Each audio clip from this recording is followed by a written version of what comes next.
Happy Thanksgiving, girl! Today, we're going to play Dice Settlers. Dice Settlers is a 4X game. Explore, expand, exploit, and exterminate. I'm not sure what expand is.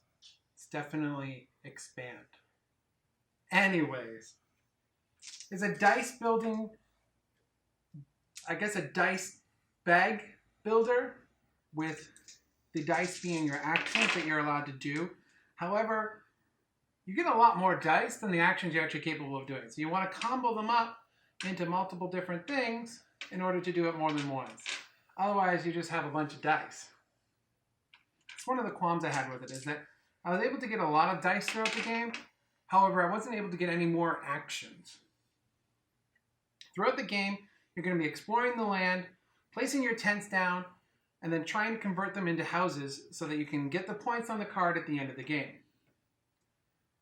The entire game is explained on this side of the player board here. You got your roll phase, your action phases.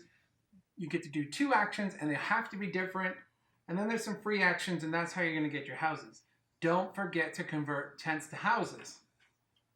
One of the interesting mechanics that I liked was that when somebody explores a new land, they're going to place a tent down. If you're adjacent to that new piece of land, you can also place a tent down. The person who did the original action also gets to play a second tent so they remain in control of the tile. I thought that was pretty cool. However, that kind of stops there. The game's art is beautiful. These upgraded components are really nice.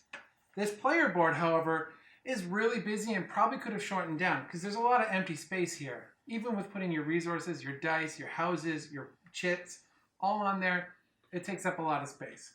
Could have been simplified. Despite all the upgraded components, you have this little draw bag that you put all these dice into, and I can't get my hand in it. I have to put 2 fingers in, and then I kind of gotta draw my 4 dice.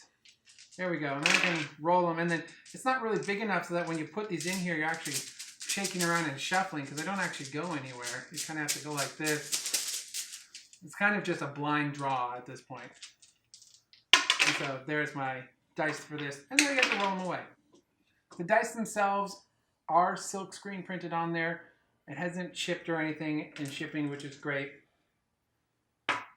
Overall, the game's okay. I like it primarily because it has upgraded art. It's a lot like Castles of Burgundy, but on one central board with some area control. That's what really kind of turns it into a game. If you're not into kind of take that games and the kicking out of someone in their space and putting your tile in, you're probably not going to like this game because that's pretty much the main mechanic of it. Otherwise, it's kind of just push some dice around, convert them to things, make new things, and expand. And kind of just feels a little solo. So, Dice Settlers, you are up for elimination. But you're not going home tonight. Bye, girl.